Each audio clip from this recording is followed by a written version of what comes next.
Hello everybody. Welcome to the next lecture.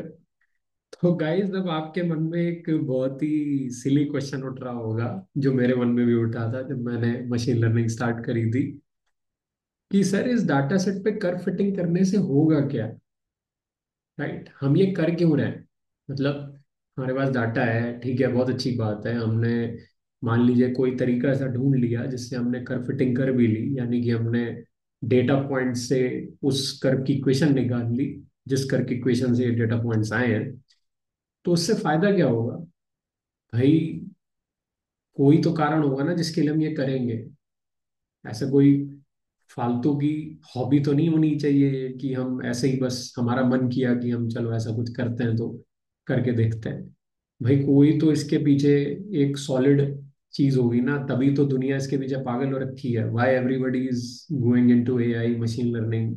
आखिर ऐसा क्या है इसके अंदर खास। तो इसका कारण भी मैं आपको बता देता हूँ। इसका कारण बहुत सिंपल है गाइज। तो देखिए गाइज, मैंने इससे पहले जो एग्जांपल लिया था वही सेकंड हैंड लैपटॉप्स के डेटा का एग्जांपल लिया था। Okay, second hand laptops data. ठीक है, सेकंड हैंड लैपटॉप्स डेटा।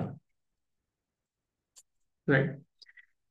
तो अब आप सोचिए गाइज कि अगर मेरे पास ये डाटा है, ठीक है, और अगर सोचिए मैंने इस पर कर फिटिंग कर ली, ठीक है, यानी कि वाई एक्सिस पे मेरे पास प्रोसेसर, वाई एक्सिस पे मेरे पास प्राइस वाली एक्सेस है और एक्स एक्सिस पे मेरे पास प्रोसेसर वाली एक्सेस है, और मेरे पास ये डाटा है और इसके ऊपर मैंने कर फिटिंग कर ली, और वो भी एक परफेक्ट फिट करी। ओवर फिटिंग भी नहीं करनी है हमें, जैसा कि मैंने आपको बताया, अंडर फिट भी नहीं करनी है, मुझे परफेक्ट फिट निकालनी है। तो गैस अगर मैंने एक परफेक्ट फिट निकाल ली, परफेक्ट फिट का मतलब है कि मैंने उस कर्व की एक इक्वेशन निकाल ली। ओके, और गाइस ध्यान रहे रहे कि ये जो इक्वेशन आएगी ये हमेशा y equal to f x की फॉर्म में आएगी। ठीक है। तो मैंने जैसा कि अभी आपको बताया गाइस कि हमने इससे पहले जो सबसे पहला एग्जांपल लिया था उसमें हमने 2x + 5y इक्वल टू 3, हमने इस तरीके से एक इक्वेशन ले ली थी गाइस। तो ये एक लाइन की इक्वेशन है। लेकिन गाइस आपको अच्छे से पता है कि जब भी हम लाइन की इक्वेशन लिखते हैं ना, इनफैक्ट जब भी हम किसी कर्व की इक्वेशन लिखते हैं तो उसको हम हमेशा y इक्वल टू एक्स के किसी फॉर्मूले की फॉर्म में लिखते हैं। ठीक है। तो और उसको हम जनरली कहते हैं कि y is a function of x, ऐसा करके कह देते हैं। यानी कि y जो है वो x की फॉर्म में कोई फॉर्मूला है। कोई कॉम्प्लेक्स फॉर्मूला भी हो सकता है, सिंपल फॉर्मूला भी हो सकता है। तो उस बात को कहने का मैथमेटिक्स में ये तरीका होता है कि y is a function of x। Right. यानी कि कोई चीज है जो x की फॉर्म में। ठीक है। अब उसमें एक्स स्क्वायर भी हो सकता है, क्यूब भी हो सकता है, पावर 4 भी हो सकती है, डिग्री 1 भी हो सकती है। ठीक है। तो गाइस उसी तरीके से अगर आप इस इक्वेशन को भी रीअरेंज करोगे तो आपको पता है कि इसका आंसर क्या आएगा। इसका आंसर आएगा guys y equal to -2 divided by 5 y, sorry -2 divide by 5 x +3 divided by 5। ये इक्वेशन आएगी गाइस। तो आप क्लियरली देख सकते हैं कि y इक्वल टू एक्स की फॉर्म में कुछ है। तो इसको भी आप वही सेम चीज लिख सकते हैं, यानी कि y equal to f x. ठीक है। तो हमेशा याद रहेगा इसकी, हम मशीन लर्निंग में अपने डाटा के ऊपर जो भी कर्व फिट करेंगे वो हमेशा y equal to something in the form of x हो। ठीक है। अब वो समथिंग कुछ भी हो सकता है। ठीक है। तो that is going to be the scenario. ठीक है। तो अभी हम भी कुछ ऐसा ही कर रहे हैं गाइस, कि हम भी जो अपने डाटा से जो कर्व फिट करेंगे वो y equal to something in the form of x होगा। ठीक है। यानी कि प्राइस इक्वल टू, क्योंकि y एक्सिस पे गाइस हमारा प्राइस था, something in the form of processor होगा। ठीक है। यानी कि अगर हमें किसी ने प्रोसेसर का नंबर दे रखा है तो हम उस फॉर्मूले से, उस इक्वेशन से लैपटॉप का प्राइस निकाल सकते हैं। ठीक है। तो ऐसा कुछ हमें करना है गाइस। तो अब आप सोचिए गाइस कि अगर आप कुछ ऐसा बना ले इस डाटा सेट से जो कि किसी प्रोसेसर के नंबर के बेसिस पे या उस प्रोसेसर के टाइप के बेसिस पर आपके सेकंड हैंड लैपटॉप का बिल्कुल एक्यूरेट प्राइस बता दे। एक्यूरेट क्यों गाइस? क्योंकि मैंने आपको क्या बोला कि हमने अपने डाटा सेट से जो फिट निकाली है वो परफेक्ट फिट है। तो गाइस जो परफेक्ट फिट होगी वो आपको बहुत एक्यूरेट प्राइस बताएगी, यानी कि एक्स के लिए जो सही वाई होना चाहिए वो बताएगी। ठीक है। तो गाइस अब आप सोचिए कि आपको इससे कितनी हेल्प मिलेगी। ठीक है, मतलब मान लीजिए किसी कंपनी ने ऐसा एक सॉफ्टवेयर बना दिया, ठीक है, या फिर एक ऐसी एंड्रॉयड एप्लीकेशन बना दी, या फिर एक ऐसा वेब पेज बना दिया जिसपे आपको जाना है इंटरनेट पे, और आपको सिंपली ये पता होना चाहिए कि मुझे कौन से प्रोसेसर का सेकंड हैंड लैपटॉप खरीदना है। तो आप उस प्रोसेसर का मॉडल डालिए उस वेबसाइट के अंदर, और वो वेबसाइट पीछे जा करके इस फॉर्मूले का आंसर कैलकुलेट करेगी, और आपको 2 सेकंड के अंदर अंदर उसका जो मोस्ट एक्यूरेट प्राइस है वो आपको बता दे। ठीक है, तो गाइस आप सोचिए आपको कितना बेनिफिट मिलेगा, क्योंकि जब आप सेकंड हैंड लैपटॉप मार्केट में लेने जाएंगे तो आप वहां पे लोगों से आर्ग्यू कर सकते हैं कि भाई साहब ये जो आप प्राइस बता रहे हो ये ज्यादा बता रहे हो, मैंने जो वेबसाइट पे प्राइस चेक किया है वो ये प्राइस होना चाहिए। ठीक है, तो इनफैक्ट गाइस आपने ऐसी बहुत सारी और चीजें भी देखी होंगी जो इस तरीके का काम करती हैं। ठीक है, जो इस तरीके की सर्विसेज ऑफर करती हैं। ठीक है, मैं एक और एग्जांपल ले लेता हूँ गाइस। और आप, कोई जरूरी नहीं है कि वो जो कंपनी सर्विस ऑफर कर रही हो वो बस एक यही सर्विस ऑफर कर रही हो सकता है कि कंपनी कोई दूसरा बिजनेस करती हो और उसके साथ साथ वो एक छोटी सी एक सर्विस आपको एज अ एड ऑन दे रही हो। तो गाइस अब आप सोचिए कि आपको कितना बेनिफिट मिलेगा, और आप बार बार उसी कंपनी का प्रोडक्ट यूज करना चाहोगे। क्यों? क्योंकि वो उस प्रोडक्ट को सेल कर ही रही है, लेकिन उसके साथ साथ वो आपको एक ऐसी छोटी सी फ्री सर्विस भी दे रही है जिससे आप इस तरीके के काम कर सकते हो। ठीक है, एग्जाम्पल के तौर पे गाइस, मैं एक ट्रेवलिंग एंथुजियास्ट हूँ, मैं बहुत ज़्यादा ट्रेवल भी करना पसंद करता हूँ। तो गाइज आपको पता होगा कि एक कंपनी है जिसका नाम है कयाक।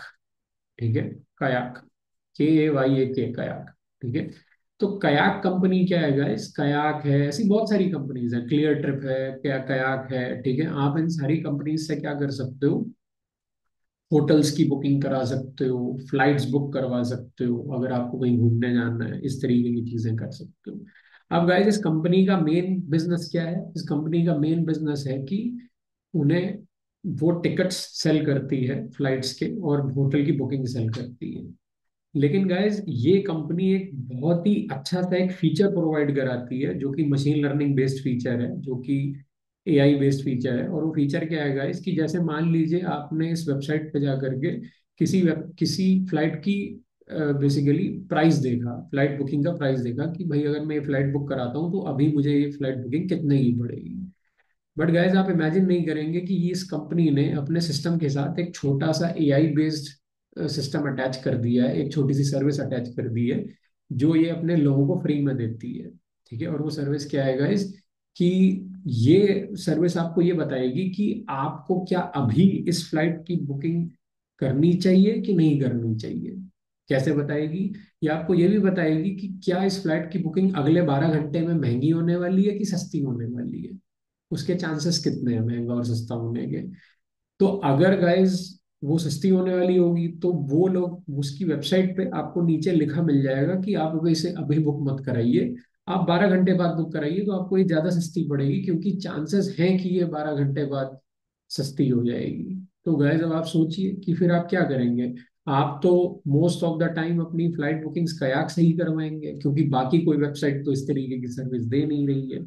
तो मैं वही सेम बात आपको बताने की कोशिश कर रहा हूँ गाइस, कि ऐसा कोई जरूरी नहीं है कि कोई कंपनी हो जिसका मेन काम ही यही हो कि भाई आप जाइए उस वेबसाइट पे और प्रोसेसर का मॉडल डालिए और वो आपको लैपटॉप का, सेकेंड हैंड लैपटॉप का बिल्कुल एक्यूरेट प्राइस बिल्ड करके बता देगा। तो आप बाहर अगर मार्केट में जाते हैं तो आप आर्ग्यू कर सकते हैं।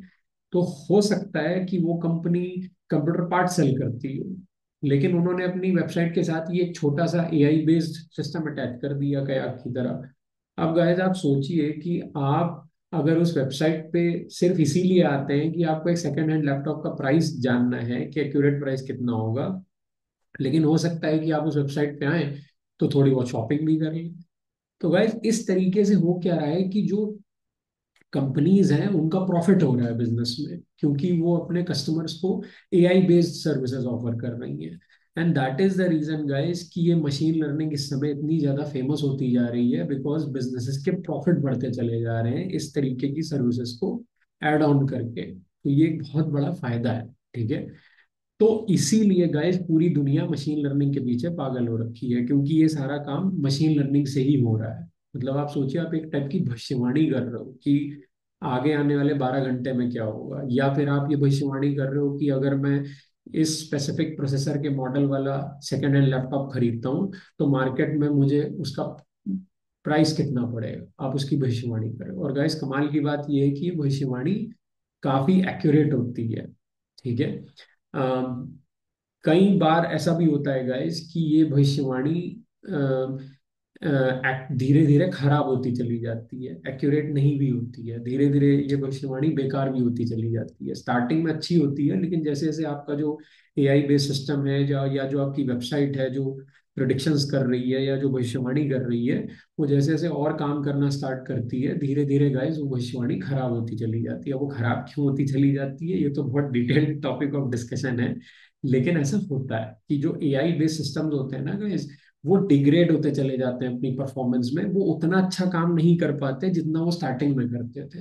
तो फिर गाइस उसका मेंटेनेंस करना, ठीक है, उस ये मेक श्योर करना कि वो भविष्यवाणी टाइम टू टाइम सही देता रहे, अक्रॉस इट्स लाइफ टाइम वो सॉफ्टवेयर अपनी भविष्यवाणी सही देता रहे, वो एआई बेस्ड सॉफ्टवेयर अपनी भविष्यवाणी सही देता रहे, वो कभी भी खराब ना हो। और अगर वो खराब देता भी है तो वो अपने आप को अपने आप सही कर ले, करेक्ट कर ले, ताकि अगला जब भी कोई कस्टमर उस वेबसाइट पे आए तो उसको वो सही भविष्यवाणी दे। ये इंश्योर करने के लिए कि ये एआई बेस्ड सिस्टम्स लोगों को नुकसान ना पहुंचाएं।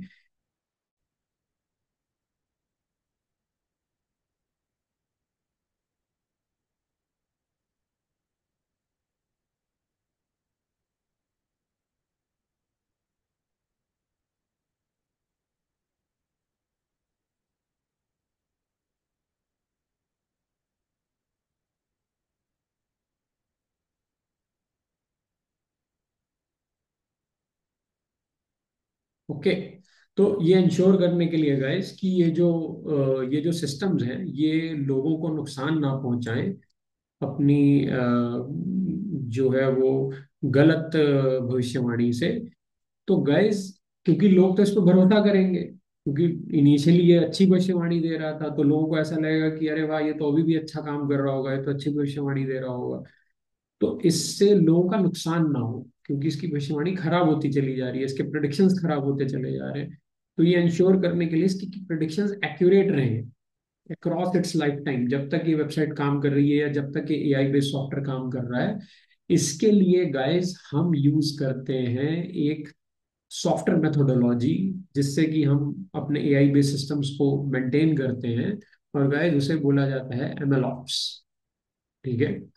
और यही इस समय का हॉटेस्ट टॉपिक बना हुआ है जॉब लेने के लिए। तो गाइज अगर आपको एआई बेस्ड फील्ड में या मशीन लर्निंग बेस्ड डोमेन में जॉब लेनी है, तो गाइज अब सिनेरियो बहुत चेंज हो चुका है। अब कंपनीज आपसे ये एक्सपेक्ट नहीं करती हैं कि आपको मॉडल्स ट्रेन करवाने आने चाहिए, आपको लीनियर रिग्रेशन पता होना चाहिए, आपको लॉजिस्टिक रिग्रेशन पता होना चाहिए। अब कंपनीज आपसे सिर्फ ये एक्सपेक्ट नहीं करती, सिर्फ ये एक्सपेक्ट नहीं करती, बल्कि वो आपसे ये भी एक्सपेक्ट करती हैं कि अगर आपने कोई मॉडल बनाया है या अगर आपने कोई एआई बेस्ड सिस्टम बनाया है जो किसी चीज की भविष्यवाणी कर रहा है, तो उसका मेंटेनेंस कैसे करोगे आप, क्योंकि कभी ना कभी तो वो भविष्यवाणी अपनी खराब करेगा, कभी ना कभी तो वो अपने प्रोडिक्शंस खराब करेगा, तो उसको मेंटेन कैसे करोगे। ठीक है। तो गाइज मेंटेन करने के लिए जो सॉफ्टवेयर मेथोडोलॉजी यूज करी जाती है उसको एमएल ऑप्स कहते हैं। अब गाइज एमएल ऑप्स के अंदर बहुत सारी चीजें आ जाती हैं जो कि आपको मैथमेटिक्स के अलावा, पाइथन प्रोग्रामिंग के अलावा, इन एल्गोरिदम्स को लर्न करने के अलावा भी सीखनी पड़ेगी, जैसे कि लिनक्स, जैसे कि डॉकर, जैसे कि कुबरनेटीज। ये सब गाइस आपको लर्न करना पड़ेगा, क्योंकि आज के समय में इन सिस्टम्स को मेंटेन करना ज्यादा बड़ा चैलेंज है। ठीक है। मैक्सिमम प्लेसेस पे आपको लोग जो मैथमेटिक्स है या ये जो मॉडल है ये भविष्यवाणी करना कैसे सीखता है या कर फिटिंग करना कैसे सीखता है वो तो सिखा देंगे, लेकिन बहुत ही हैंडफुल ऑफ लोग हैं जो इन क्रिएटेड एआई सिस्टम्स को मेंटेन करके रख पा रहे हैं, इनको बढ़िया तरीके से चला पा रहे हैं एंड मेकिंग श्योर कि ये कंसिस्टेंटली अपनी भविष्यवाणी सही दें, एक्यूरेट दें, जिससे कि लोगों का नुकसान ना हो। ठीक है। ये ज्यादा बड़ा चैलेंज बनता जा रहा है आज की डेट में बड़ी बड़ी कंपनीज के लिए। इसीलिए आज की डेट में जो कंपनीज हैं वो स्टूडेंट्स के अंदर ये स्किल सेट भी देखना चाहती हैं कि अगर किसी स्टूडेंट के अंदर ये स्किल सेट है, यानी कि अगर वो एमएल ऑप्स कर सकता है, अगर उसको लिनक्स का नॉलेज है, अगर उसको डॉकर का नॉलेज है, अगर उसको कुबरनेटीज का नॉलेज है, तो ही हम उसको हायर करेंगे। ठीक है। मैथ्स का तो होना ही चाहिए, पाइथन का तो होना ही चाहिए, एल्गोरिदम्स का तो होना ही चाहिए, लेकिन ये नॉलेज भी होना चाहिए। Okay. So that is the scenario. तो चलिए गाइस, हम टॉपिक पे वापस आते हैं, हम थोड़ा सा डेविएट कर गए थे। तो अब आपको समझ में आ रहा होगा गाइस कि क्यों हमारे लिए ये चीज जरूरी है। ठीक है। तो अब हमारा टारगेट यही है गाइस कि हम एक ऐसा बेसिकली हम एक ऐसी कर फिटिंग करना चाहते हैं, हम इतनी परफेक्ट फिट निकालना चाहते हैं अपने सेकेंड हैंड लैपटॉप के डाटा सेट से, जो कि हमें एक्यूरेट प्रिडिक्शन प्रोवाइड कराए किसी भी सेकेंड हैंड लैपटॉप के प्राइस का, based on the model of the processor, कि उसके अंदर कौन सा प्रोसेसर लगा हुआ है। ठीक है। लेकिन guys the question arises is कि अब हम ये चेक कैसे करेंगे कि हमारा जो सिस्टम है वो बिल्कुल सही भविष्यवाणी दे पा रहा है कि नहीं दे पा रहा है। ठीक है। ये हम कैसे चेक करेंगे, क्योंकि भाई जब हम अपने इस एआई बेस्ड सिस्टम को एक वेबसाइट की फॉर्म में डालेंगे और वहां पे हम किसी कस्टमर से उसके प्रोसेसर का मॉडल पूछेंगे, तो हो सकता है गाइस कि वो कोई बहुत ही अजीबोगरीब ऐसा मॉडल डाल दे जो मॉडल हमारे डेटा सेट में था ही नहीं। जिस मॉडल पे हमने वो मॉडल हमारे उस डेटा सेट में था ही नहीं जिस डेटा सेट से हमने परफेक्ट फिट निकाला है। तो गाइज ऐसे में तो हमारा जो ये इक्वेशन है जो हमने कर फिटिंग से निकाली है, वो गलत प्रेडिक्शंस भी दे सकती है। हमारे जो प्रेडिक्शंस है वो तो बहुत ऑफ भी जा सकते हैं। ठीक है। तो इसको गाइज हमें पहले चेक करना पड़ेगा कि हमने परफेक्ट फिट निकाला है कि नहीं निकाला है। ठीक है। अब ये चेक कैसे होगा गाइस, तो मैं थोड़ा सा आप लोगों को इस बारे में आइडिया देने जा रहा हूँ कि चेक कैसे होगा। ठीक है। ओके। सो इसके बारे में गाइस हम कमिंग लेक्चर में बात करेंगे कि ये कैसे चेक होगा, क्योंकि ये थोड़ा सा लंबा टॉपिक है और मैं चाहता हूँ कि ये टॉपिक एक अलग लेक्चर के अंदर ही डेडिकेटेड रहे, तो ज्यादा सही रहेगा। ठीक है। That's it for this lecture guys. Thank you.